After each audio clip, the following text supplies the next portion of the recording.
Ich habe es gestern schon gesagt bei dem Mahnfeuer, wir Landwirte sind eigentlich Landwirte geworden, um Nahrungsmittel zu produzieren. Und uns blutet das Herz, wenn wir gezwungen wären, unsere Milch auf die Felder auszubringen.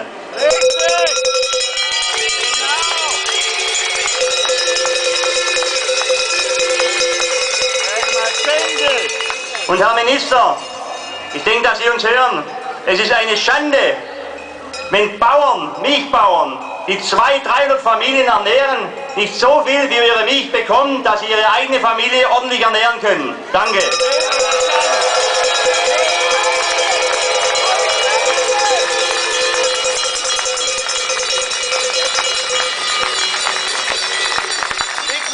Als nächster Redner kommt der Herr Leder. Liquiditätshilfe.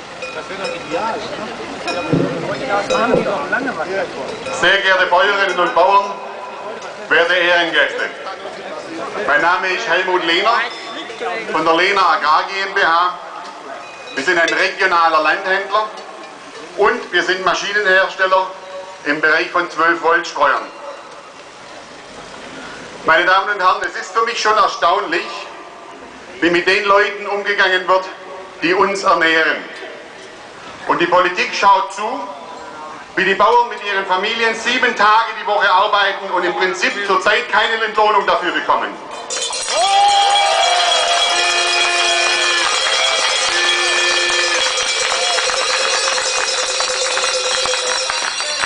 Hier wird mit zweierlei Maß gemessen. Wenn es den Banken schlecht geht, werden Milliarden genommen, um das Nervensystem unserer Wirtschaft zu retten.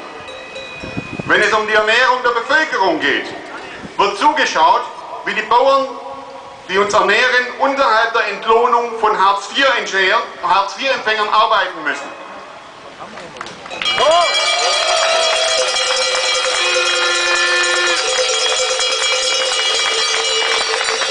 Wenn die Wirtschaft nicht läuft, werden Steuergelder genommen, um die Leute in Kurzarbeit zu schicken. Das ist perfekt organisiert. Damit wird die Produktion in den Fabriken heruntergefahren. Die Mitarbeiter bezahlt so lange der Staat. Und man hofft, dass die Konjunktur, sprich der Markt, wieder anspringt.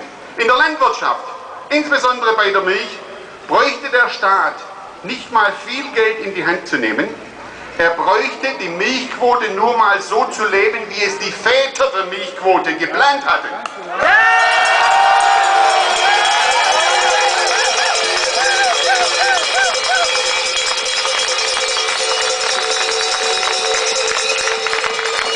Wie es zurzeit in den Fabriken gemacht wird, da wird die Menge, die auf den Markt kommt, gesteuert.